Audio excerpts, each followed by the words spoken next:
Hello everyone, Chuck Quentin here, founder of Rotary Swing Golf, and I wanted to do a swing review here that's a little bit different than what you typically see. We've done a lot of Tour Pro reviews and those types of things, but I wanted to show you how a lot of other professionals who aren't necessarily on the PGA Tour yet or LPGA Tour yet are employing the RST fundamentals in their golf swings, and this is a perfect example. This is a young lady named Daisy Nielsen, and she exemplifies so many RST traits that you see in my golf swing or in other Tour Pro swings, or more importantly what I talk about in the videos. And so it's always nice to see from a different person's perspective, a different golf swing, what we're talking about in so many of these fundamentals of the swing. So the first thing I want to do is play her swing back. I'll do it, play it back in slow motion, but play it through one time so you can see it. Really good takeaway.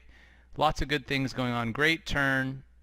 A little across the line at the top. We'll talk about that more in a second. But really the big thing that I want to talk about is this great post up and release. Because really at the end of the day, that's what the golf swing's all about. Is we want to release that club with, unleash the fury, I like to call it.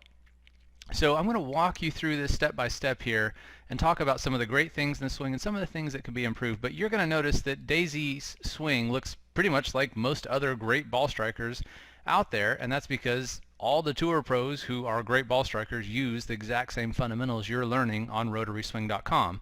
So let's talk about what some of those are.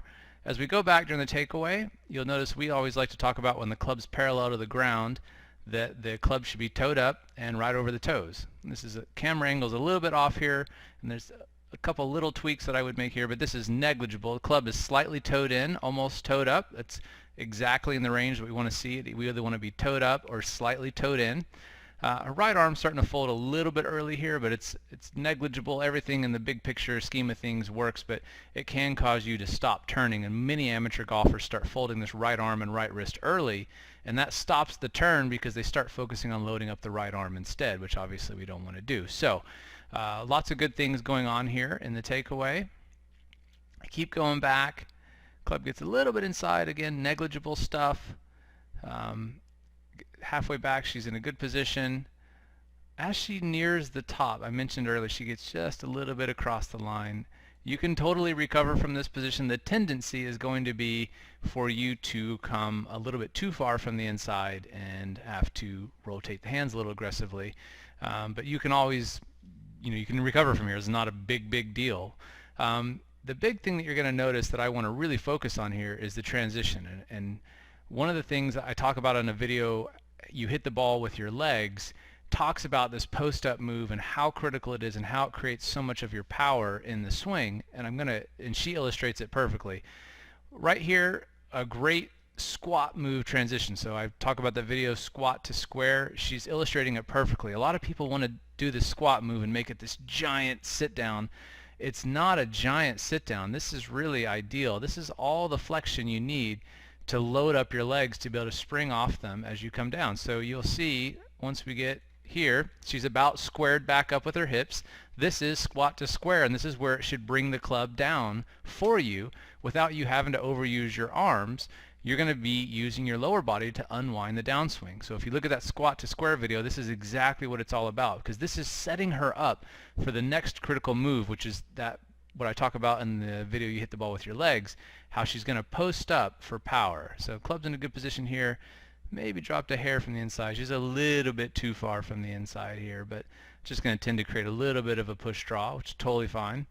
But this is the big move.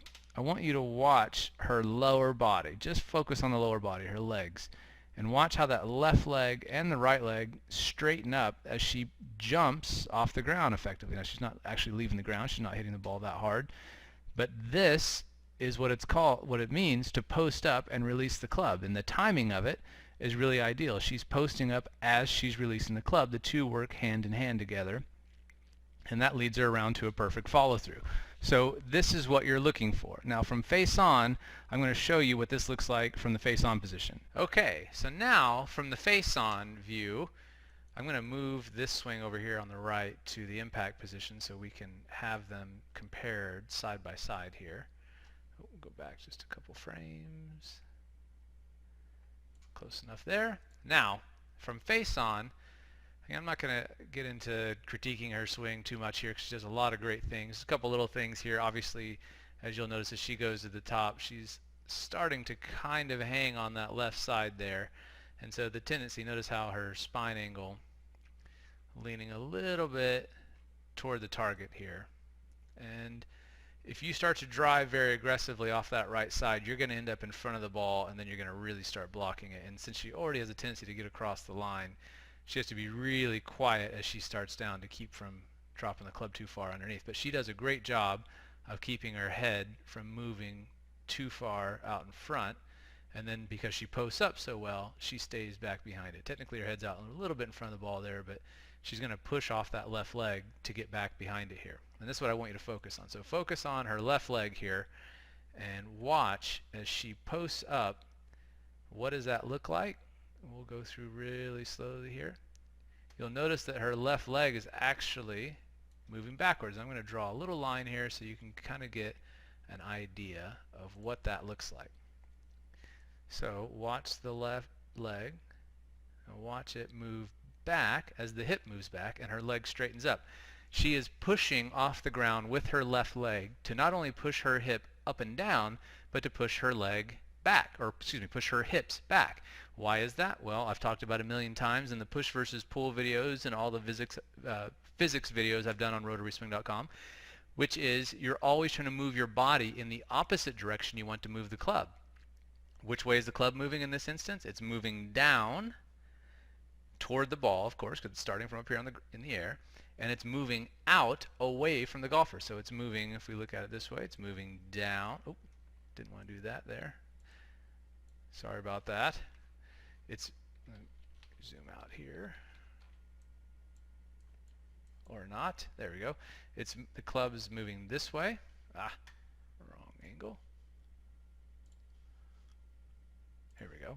All right, club is moving down this way, and it's all, or excuse, down and out away from the golfer. So it's moving in this direction. So these two directions, you want to be moving the exact opposite of those two with your body. That's how you're using centripetal and centrifugal force to work for you. So that's why you see her left knee moving back, and of course it's posting perfectly into neutral, which is exactly where it's supposed to be.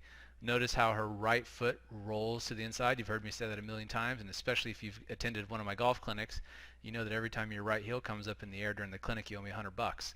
So this is perfect because she's not pushing hard off that right foot.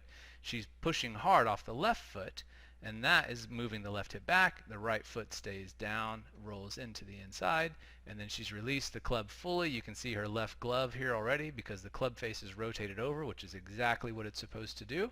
You should never be trying to hold that golf club face square to the target. You must release it. So another great RST fundamentals based golf swing. And if you want to learn how to do these fundamentals, you've got to work through the Rst Five-Step System. That's what you're learning. So when you look at her release of the club, what are you learning there? 5 minutes to the perfect release video. You're learning how to post up here properly. What are you learning? You hit the ball with your legs, creating lag, all these things. The Rst Five-Step System is going to show you how to swing exactly like this, exactly like the tour pros you see every day on TV.